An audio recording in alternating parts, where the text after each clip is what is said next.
I was just looking online and I was like, oh, breathing, cold therapy. Let's try that. And someone actually, so I started breath work. And then that same week, someone asked me to go to my first ice bath. And I went, and within 10 days, my depression was gone. My anxiety was gone. My insomnia was gone. Like all these things were just completely out of my life. Since then, I've been trying to understand like how this happened. So trying to understand some of the science behind it, talking to a lot of other people who've gone through that experience, and just, diving into as many things as I can that relate to the breath and to the cold. Do you want to wake up feeling like you're stepping into who you're meant to be, into the best possible version of you? What if I told you that the key to your best life, health, and happiness are all around you? You just have to find what works for you. I'm Hope Pedraza, and I believe that there isn't just one way to live a healthy and meaningful life, and that all you need is a little inspiration to make changes that last from the inside out. Each week, I'll be sharing tangible tips and inspirational interviews to help you on your journey. These are the steps to take to improve your life and live with purpose. This is Hopeful and Wholesome. Hey y'all, welcome back to Hopeful and Wholesome. Today I have on the show Kevin Connelly, and he is a breathwork teacher, a cold exposure guide, and the founder of the Mexico-based wellness company called ReConnect.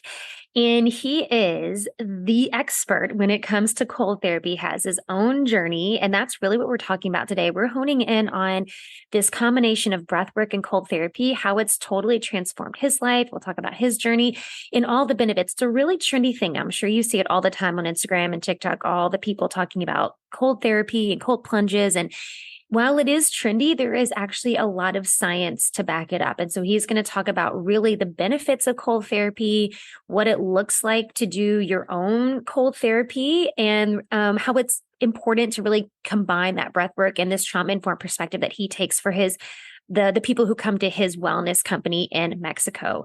Let's jump in. All right, y'all, let's jump in. I'm here with Kevin, and he is the cold exposure guru. So I'm excited about this conversation. Thanks so much for coming on today, Kevin. Thank you so much for having me, Hope. Yes. So we're going to talk about all things cold therapy today, but everybody has a story, but I know you have a story that got you into it. And you own a business that's, centered around it. So I guess, can you share your story and kind of what brought you to cold therapy and where you are now? Absolutely. So I was working in human rights. So I was doing human trafficking prevention for a few years. And as you can guess, that's a pretty tough subject. It's heavy, yeah. And exactly. And I just didn't really have the tools to manage what I was experiencing, what I was feeling, and what I was hearing. Just a ton of secondary trauma was happening.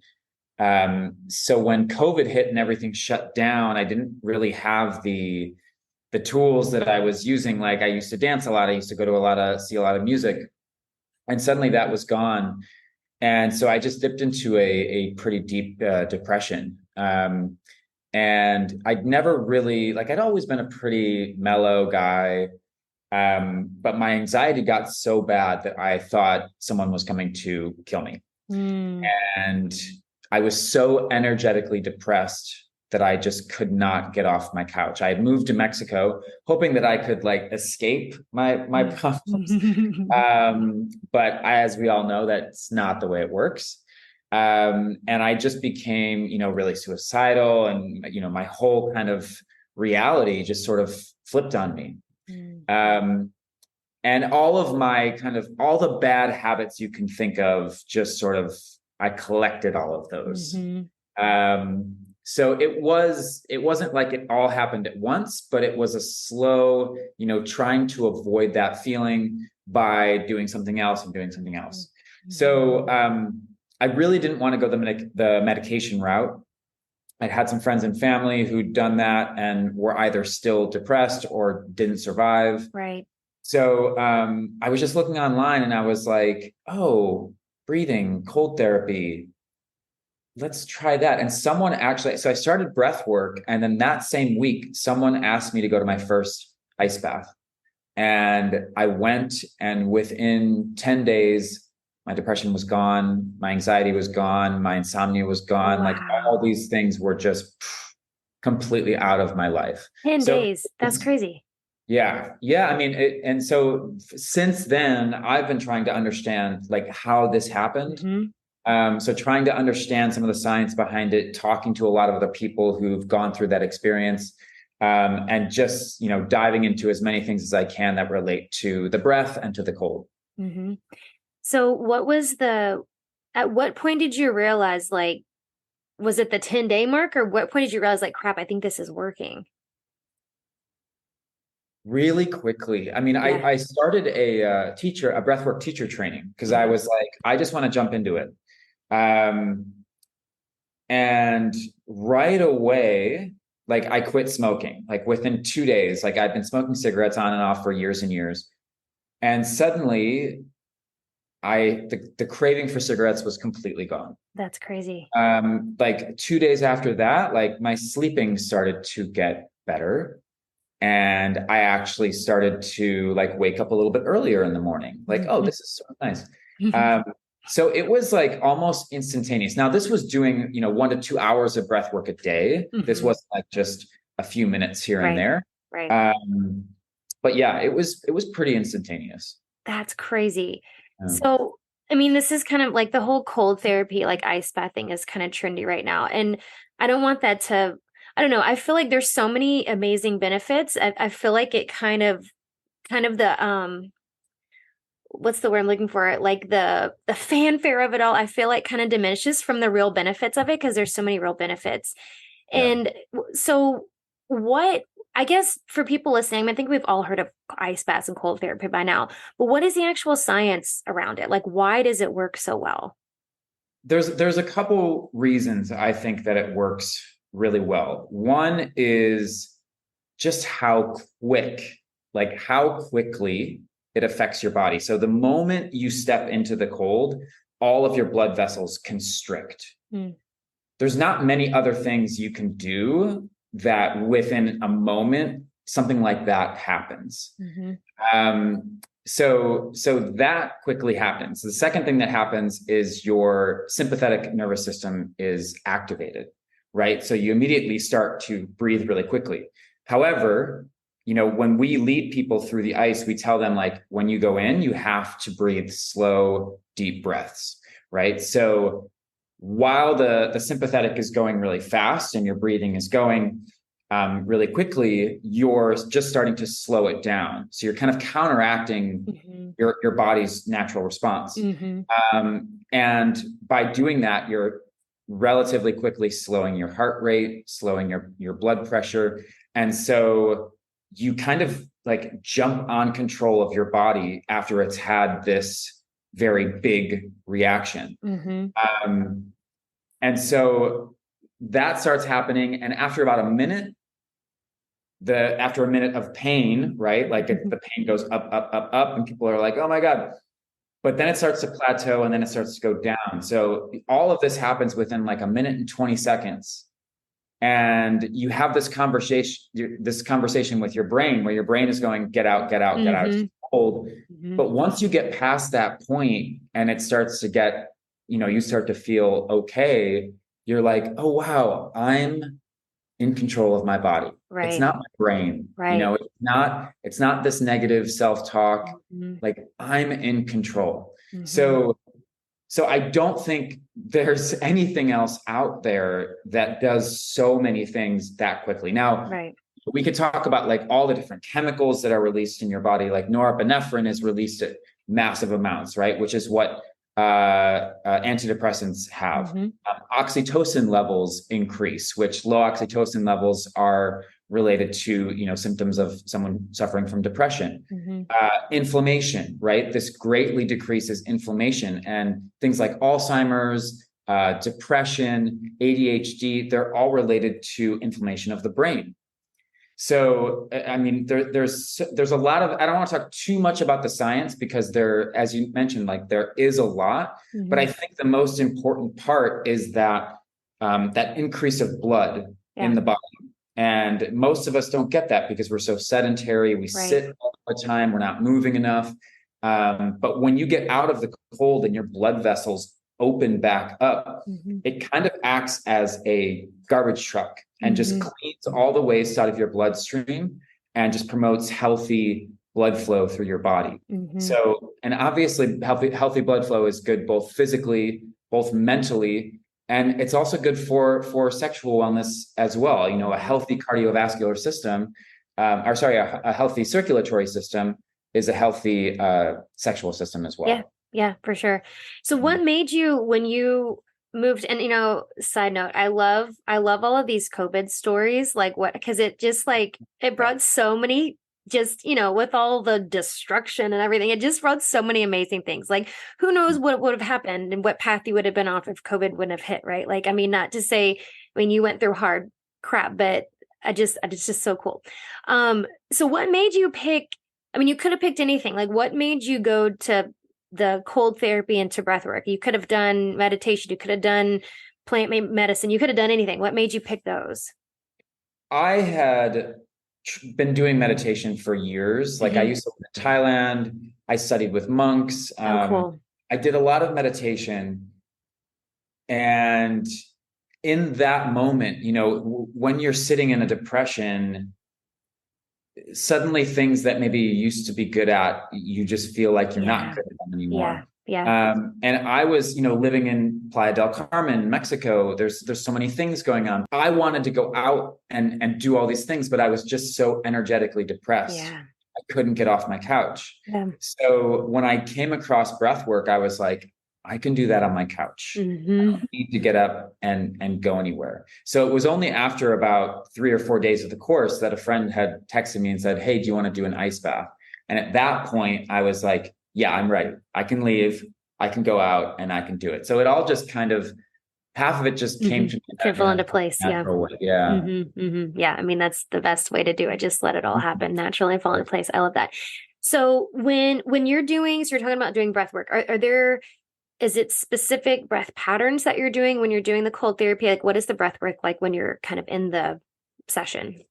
Yeah. So we do about a 12-minute breathing exercise with the group before we all go in. Okay. It's similar to the Wim Hof method, Yeah. but we've added some slower breathing to it. So we start by taking like 4-second breaths in and out. Because for some people, the Wim Hof method really activates their body. And if Can they've been stress you having a out. lot of, yeah, if they've been having a lot of anxiety, they're just like, I don't like that. Yep. So we add these slower breaths in first to kind of counteract the quicker ones. But then we do the breath holds as well. Like breath holds are amazing for building your CO2 tolerance, which is, having a higher CO2 tolerance helps you also manage stress and anxiety because you don't have that urge to breathe a lot. And then it releases a hormone called EPO, which is actually what Lance Armstrong was kicked out of the Tour de France for, because he was injecting a synthetic EPO into his body because it releases more red blood cells, Right. and it just improves the efficiency of your cells and allows you to work harder. So there's a ton of science behind the breathing as well. But we do that one because it's quick and people really feel something from it. And I think like for us, that's the biggest thing, like, because as much as I love the science and enjoy talking about the science, it's like, well, how does it make you feel? Right. Like, feeling good? Does it make you feel better? And for most of the people that come down and experience it, they love it. They absolutely love it. Yeah. What kind of are there the people, I guess you mean you've worked with a lot of people, but are there people coming to you and some people just want to experience? Because again, kind of what I was saying, like it's kind of like the trendiness of it all. But I know some people like you, I mean, you had specific things that you're like, no, I need to overcome these things. Like what are the reasons people are coming to do? Like what things have you seen people overcome and kind of work through by doing the breath work and the ice therapy with you?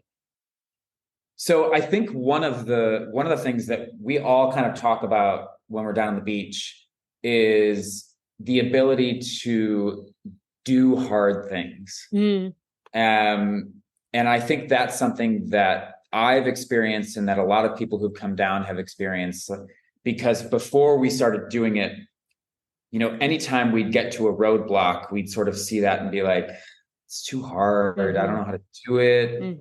Like it's just going to take a lot of time. After I started doing ice baths, I would get to that roadblock and be like, all right, like that's a fun problem to solve. I'll figure it out. If I need to spend the whole day watching YouTube videos to learn how to do this, then I'll just do that. Right. And I feel like a lot of other people have said the same. Like they have started doing a lot of other different things that they were afraid of before, because now they're just like, well, if I can do an ice bath, I can do this. Right.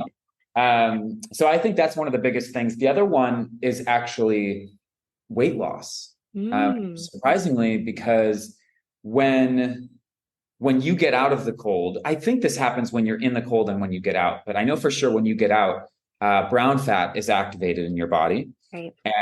To essentially create heat to warm you up. And in order to create that heat, the brown fat has to eat carbs. So it's just really quickly eating carbs in your body. Right. And when I first started doing this, I was only doing it once a week. And then we started doing it 3 times a week. And after about 2 months, someone was like, hey, did you lose weight? And I was like, no, I don't think so. And they're like, dude, look at the pictures that I took of you, like 2 months ago compared to today. And I was just like, wow, like I had just had a thick layer of inflammation all around my body.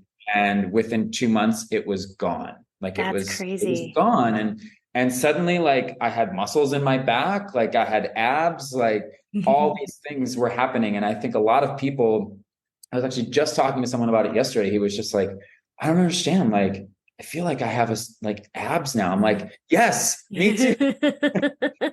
So we're starting to talk about that more, not to encourage people to just do ice baths, right. Exercise, like, and the ice bath can be both very effective ways of losing belly fat. Yeah. Well, and it's like, you always hear, and I have a Pilates studio, and we've said this before, like everybody always says like everybody has abs, and people are like, no, I really don't. And it's like, no, it's under there somewhere. But it's like, this is the thing that like, breaks down the fats. So you're like, oh no, there they are. Absolutely. Yeah. And I see that more and more with people who are, because some people just come once a week because they need it as sort of like a reset. Sure. And people talk about that a lot. They're just like, oh my God, I was really craving it, really missing it. Like, I just need a little reset. Yeah. But then we have a few that come, 2 or 3 times a week. And it's pretty obvious, like seeing the transformations happen. And it's really cool. And the science is pretty limited behind it. They just released a study that talked about how this burns belly fat. And I think, however, in this study of like 10 people, they found that it didn't decrease belly fat in women, but I'm just like, okay, well, it's one study. It is. Well, I feel like I don't know. I feel like, so I haven't done it in a while, but I did cryotherapy for a little while, and they use the same studies. It's like, the brown fat when you're doing cryotherapy, because it's cold therapy, and it's like the brown fat. So I feel like there's studies out there, but maybe they're not specifically for, ice baths or something, cold therapy, but I feel like it's there. Like either way, you can't deny the benefits, whether it works better for men or not, which, I mean, let's be honest, everybody listening, like everything works better for men. So I think we already know that, like everything out there, it's like works, whatever, like the intermittent fasting and all that works better for men. But either way, the benefits are there. So I think you can't deny the benefits. So what is is 3 times a week, like your recommended, like what's the recommended frequency? So I follow Dr. Susanna Soberg, who's kind of the leading researcher on this. She's based out of Denmark. Okay. And she says 11 minutes a week, divided up into 3 to 5 minute sessions. Okay. And that part is important because a lot of people are constantly like, I want to go longer. And eventually your body will just get used to it, and then it'll get used to it longer. And then you're going to just start giving yourself hypothermia. And once that happens, all the benefits are gone. So I try and tell people this repeatedly, like, don't go at this like a bro, like just go for a couple minutes. Like that's all you need. And if it starts to get easy and you want to challenge yourself, you just move in the cold, and it just keeps hitting you, and it's way more challenging. That makes sense. Yeah. That was gonna be my next question. Like, what do you do? So, because that's kind of the like the part of the science is it's like because I mean, well, first of all, I mean, I am not a cold girl. I do not like cold. I grew up in the South. I don't do well in the cold. I don't love the cold. I mean, I'll do the whole like I've done read the Wim Hof book and I've done like the cold showers. There's really at least right now where I live, we don't have places that do. There's places that like yours that where you can do the cold therapy. But anyway, my point is it's the limited time. It's like the time frame, right? Like it's not like how long can you stay in the cold water? Right. Right. Yeah. The challenge part is the important part because when you go in and your body is really working, that's when you're releasing the norepinephrine, dopamine, and adrenaline. Once you start to get comfortable, the release of those chemicals starts to slow. Right. So even though sitting in there for a longer period of time is going to feel really nice, and it does, it's not doing as much for your body as it would if you were just moving around a little bit, because as soon as you start doing this and the cold keeps hitting you, then those chemicals are starting to release again. And the more you can get those chemicals released while you're in the cold, the longer they will be released throughout the course of the day, because they say it's, anywhere from 4 to 6 hours. Right. That dopamine and norepinephrine is released afterwards. Right. So how long are you staying in there when you do it? Same as everyone. I do 3.5 minutes. 3.5 minutes. Okay. Yeah. So with somebody like for me, like I was just saying, like there's really no places around where I live that which I'm sure soon there will be because it is getting, it's getting really popular. But if somebody wants to do this on their own, how do you recommend people going? Like, do you just dump ice in your bathtub? Like, how are you doing it on your own if you're doing this kind of thing by yourself? Yeah. I mean, I always recommend people do it with others, especially when they're first getting into it. We like to keep the water around 3 degrees Celsius, which is like 38 Fahrenheit. Okay. And so we use a little like thermometer that we keep in there. But I think, like 43, 44 degrees is an okay place to start. But I always tell people like, just buy like a super cheap, you can find a tub on Amazon for like $80. Get some ice with some friends. I'll do some breathing together beforehand. You can just put a YouTube video on and just breathe together. Like the breathing beforehand makes all the difference. I see a lot of people who just jump in and their eyeballs are like bulging out of their head because they also don't know what to expect. Like they don't, that first minute is the hard part. As long as you understand that the first minute's the hard part, all you have to do is work on slowing your breathing down, taking deep breaths, and just remembering that once you get to that first minute, the pain's going to plateau and then it's going to start to go down. So honestly, getting a group of people together is the best way to do it. You share the cost of the ice, and it's just a fun way to hang out and time with people. Yeah. So for you, because you've been doing this for a long time and you do it really frequently, do you, is it the same? Is the shock factor the same every time you get in, or have you kind of, not that you're used to it, but how does it compare, like doing it now than when you first started doing it? It's super different. I mean, I don't want to say it's easy now. But now I'm at the point where I'm moving just the entire time, because after about 20 seconds, it's pretty easy for me. Really? That's crazy. Your body just acclimates, adapts. Yeah. And so you sort of have to. So now I'm at the point where I actually just created a breathing course where I teach a ancient Tumo breathing practice, which is the ones that the monks used to use as they were crossing the Himalayas. Awesome. And it literally just warms your body up. So I'm trying to practice this technique as I'm in the ice, because eventually I would like to try the Guinness World Record, like to actually go up against the Iceman and see if I can maintain myself in the cold for that long. But I still have like going up the Himalayas like he did. Like what are you gonna? Like actually like going into an ice bath. Like his record is like 2 hours and 40 minutes. Holy moly! So it's a lot of focus. It's a lot of practice. It's a lot of doing it repeatedly Yeah. over and over and over Yeah. again. I'm Yeah. still a little ways away, but the breathing and the mental part is the It's the biggest. mental part. Yeah. No, it's when I've read his book and every time I'd read a book, I'd read the part to my husband like, oh my gosh, because I didn't realize all these records he had set. Like, oh my gosh, he did like however many marathons in the desert without shoes on, and then he went up the Himalayas without shoes. Like, it's just crazy. But it's the mental part. I mean, that's all of it. So what's the longest you've stayed in? Like, have you tested like how long?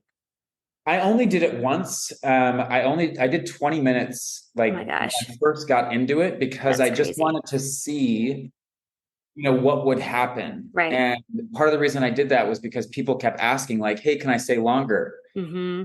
And I was kind of nervous to do that because everyone's body is so different. Right. So for me, at about 20 minutes, I started to get lightheaded. Mm-hmm. So I was like, crap. And it took me, almost an hour to warm up. So Gosh.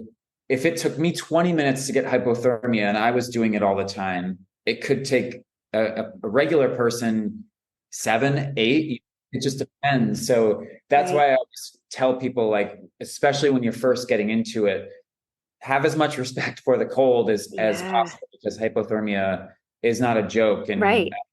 my It's a real actually my thing. right hand was numb for like 2 weeks Were after you that. scared that you had like permanently done something to it after that? I tried to not be scared. Um, so I tried to just not think about it. And after a couple of back, so I Oh was my super happy about gosh. that. Oh But my yeah, it was a gosh. little scary for a moment. Yeah, that's really scary. Oh my Yeah. gosh. That's crazy. Yeah, my dad had got frostbite one time when he went skiing and like the two of his fingers he never felt ever again. Like that just Oh that wow. that scares me a little bit, but that's crazy. Well, no, I mean, and I think I like that you said that because I think Wim Hof says the same thing. Like you have to respect the cold because like that's I mean, there's that like you said, hypothermia is a real thing. Well, and I think that's the other piece about I love that you said that you do your own kind of breath style because I'm familiar with the Wim Hof method, but I feel like you take a little bit more trauma informed approach because that type of breathing can freak you out if you're not like the quick breaths like that can be anxiety inducing for some people. So I like that you kind of made your own kind of thing with that. But I think that's the benefit of going to like a place like yours because you're in Playa del Carmen, right? So you're at Playa del Carmen. Yes, yes. So if y'all are going to Mexico, go to Playa del Carmen. But going, somewhere with people who know what they're doing and can, help and support you, and you have, you just have people who know what they're doing kind of guide you through it. I think that's important. Exactly. Yeah. Yeah. And it's a group, it's a group. We have every session is different, but we have anywhere from 12 to 25 people each day. Uh-huh. And breathing with other people is a really cool thing. Yeah. Doing it together. And Yeah. we're on the Caribbean on a Oh my beach. gosh. Yeah. And we're always playing music. And for some people, it's the first time they've ever done breath work like that. And down here in around Playa, plant medicine is really Mm-hmm. big. Mm-hmm. Some people use it a lot, which is fine, no judgment. Mm-hmm. But a lot of people come and they're like, you know what? That's exactly how I felt when I did ayahuasca or I did Wow. so. Like I felt this weight, like I felt like I was floating, like I got Yeah. the craziest, like they're just like I left my body for a Yeah. moment. Yeah. And it's not any kind of drugs, it's Yeah. just our breath. Yeah. And so we have that experience, and then you go into the cold and you use your breath to keep yourself calm. It's just this. We tried to create this experience that people walk away being like, "Wow, my breathing is a really powerful tool." Mm-hmm. Mm-hmm. Yeah. I love that. That's so cool. All right. As we start to wrap up here, I have one more question I want to ask you. Before I ask you, can you let everybody know where they can learn more about you and your company down in Playa, where they can come and do all the things and follow along and come check out what you're doing there? Yeah, absolutely. So you can find us at reconnect.mx is where you can book into our ice baths, and stasisbreath.com is where I designed a 14-day breathing course that helps people kind of manage their stress and anxiety using their breath. Awesome. I love it. Y'all go check that out. The links are in the show notes. And I'm a huge proponent of breath work. I have all of my clients do breath work and incorporate that. So I just love that you're incorporating that. Okay, the last question I want to ask you that I like to ask everybody as we wrap up. What do you think is the most important thing you can do to live with purpose? Good question. Hmm. I think practicing presence. Mm. And I think from what I've learned in the last 3 years since I've started all this, was that when I really dropped into my depression, I had kind of disconnected myself from the present. Mm-hmm. And I was either living in the past, living in the future, or my mind was just somewhere else. Mm-hmm. And I really found that the cold and the breathing really brings me back into this moment, because I think, as you and many other people understand, so much of the problems that we create via anxiety are just thinking about what's happening in the future. Right. And so I think for me, living in the present really helps give me purpose, and focusing on my own wellness. I'm not always trying, like, I love helping others, but I think for me the most important part is working on myself and maintaining this for myself, because it's not you do this a few times and everything's good. It's like, someone explained it to me as like a parting of the seas. You have to do these practices all the time, otherwise the water will start to just fall back. And so I found that to be very true. When I take breaks, I suddenly start to find myself getting a little more upset, getting a little more anxious. Yep. And so it's just a constant practice. Mm-hmm. Yeah. I couldn't agree more. I love that. It's presence, y'all. That's what it is. It's presence. I love it. Thank you so much, Kevin. This was such a good conversation. And I'm going to send everybody to Mexico now to come see you. I'm going to come at some point. I'm going to come. So this is such a good conversation. And thanks so much for sharing your gifts and your journey with everybody. Thank you so much for having me, Hope. Really appreciate it. Thanks for listening to Hopeful and Wholesome, y'all. If you found value in this week's episode, please subscribe on iTunes or wherever you listen to your podcast and leave a review to let me know what you thought. I'd love to know what you find useful in these episodes so I can know how to provide the most value I can to my listeners. And if you have topics you'd like to know more about, I'd love to hear those as well. So shoot me a message on Instagram, Facebook, or LinkedIn. It's @TheHopePedraza, or you can visit my website, hopefulandwholesome.com. Thanks, y'all.